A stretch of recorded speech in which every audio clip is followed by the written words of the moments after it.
बंदुकीच्या जोरावर आणि हंटाच्या धाकावर वाघाला माणसासारखं जगायला शिकवणारी मी अनेक माणसं पाहिली, परंतु बंदुकीच्या जोराशिवाय आणि हंटाच्या धाकाशिवाय शिक्षणाच्या माध्यमातून इथल्याच माणसाला वाघासारखं जगायला शिकवणारी मी एकच वाघीण पाहिली, ती म्हणजे सावित्रीबाई फुले. सावित्रीबाई फुले, सावित्रीबाई फुले.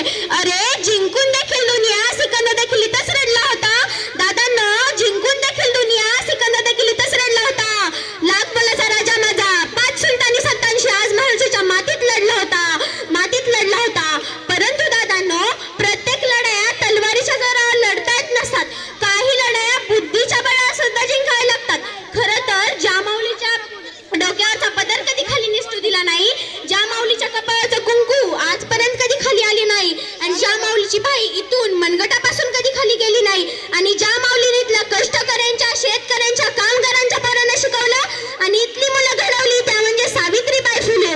महाराष्ट्र म्हणजे काय? जिजाऊच्या संस्कारांचा, शिवरायांच्या विचारांचा आणि शंभूच्या पराक्रमाचा साक्षीदार म्हणजे माझा महाराष्ट्र.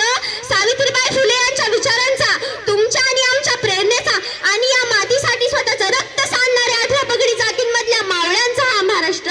या महाराष्ट्राच्या मातीमध्ये तुमचा आणि आमचा जन्म झाला.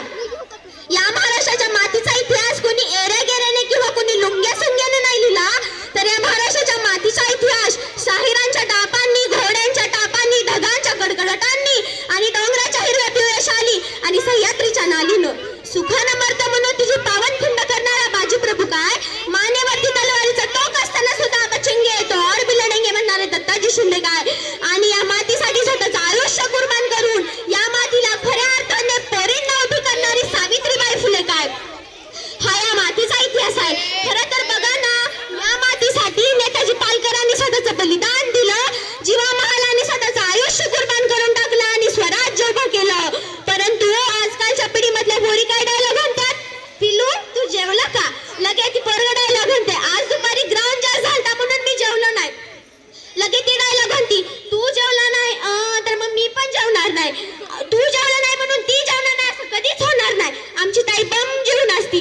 तू जेवला नाही म्हणून या जगात फक्त 2च व्यक्ती उपाशी राहू शकते, ती म्हणजे तुझी आई आणि दुसरा म्हणजे तुझा बाप. बाकी सगळा पोपट पसारा असतो. शिक्षकाला मराठी शब्दात मास्तर म्हणतात. मास्तर या शब्दाचा अर्थ असा की स्वतःच्या लेकराला भविष्यात काय करायचंय. मास्तर, मा म्हणजे आई, आईच्या स्तरावर जाऊन स्वतःच्या लेकराला भविष्यात काय करायचंय हा विचार डोक्यात घेऊन वर्गात